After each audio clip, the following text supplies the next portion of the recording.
এই মুহূর্তে আছি উদয়নারায়ণপুর ব্রিজের নিচে। যে এই ঘাটটা দিয়ে কিন্তু নদীতে নামতে হয় অন্য সময় চান করার জন্য। জল কালকে রাত্রিরে একটু বেড়েছিল, সেই জল কিন্তু যতটা বেড়েছিল সেই অনুযায়ী রাত্রিরে ঝাঁপিয়ে কুর্চির দিকের এক অংশে, কুর্চি ব্রিজের অপর প্রান্তের দিকে কিন্তু জল কিছুটা ঝাঁপিয়ে রাস্তা দিয়ে যাচ্ছিল। এই মুহূর্তে সকালে এখন বাজে 6:30, দেখতে পাচ্ছ ডেঞ্জার লাইনটা। এখন কালকে রাত্রির থেকে জল অনেকটাই কমেছে, যে জল ধীরে ধীরে আরও কমবে, কারণ দুর্গাপুর থেকে এখনও পর্যন্ত জল ছাড়াটা প্রায় অনেকটাই কমানো হয়েছে, এতটুকু কিন্তু প্রশাসন সূত্রে খবর পাওয়া গেছে।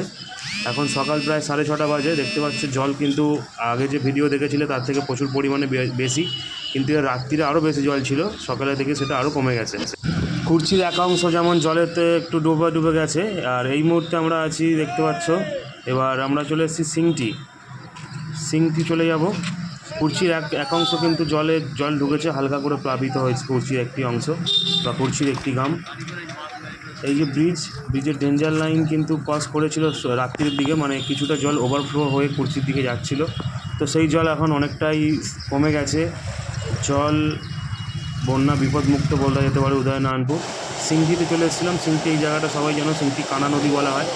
ওই যে জলটা রাত্রিরে যে জলটা ওভারফ্লো হয়ে ওই কুর্চি দিয়ে ঢুকেছিল, সেই কুর্চি থেকে ঢুকে কানা নদীতে জলটা পড়ায়, কানা নদীতে জলটা একটু বেশ রকম ফুলে যায়, মানে ফুলে ফেঁপে ওঠে কানা নদীর জল। কানা নদী থেকে দেখতে পাচ্ছ এই যে রাস্তাটা কিন্তু পাঁচল থেকে সিংটির দিকে যাওয়ার রাস্তা, এই রাস্তা দিয়ে কিন্তু হাওড়াগামী বাসও যায়, কিন্তু সেই বাস হয়তো আজকে যেতে পারছে না। আশা করি কিছুক্ষণ পরে হয়তো জল কমে যাবে, কারণ জলের প্রেশার যতটা ভাবা হয়েছিল ততটা জল কিন্তু নেই।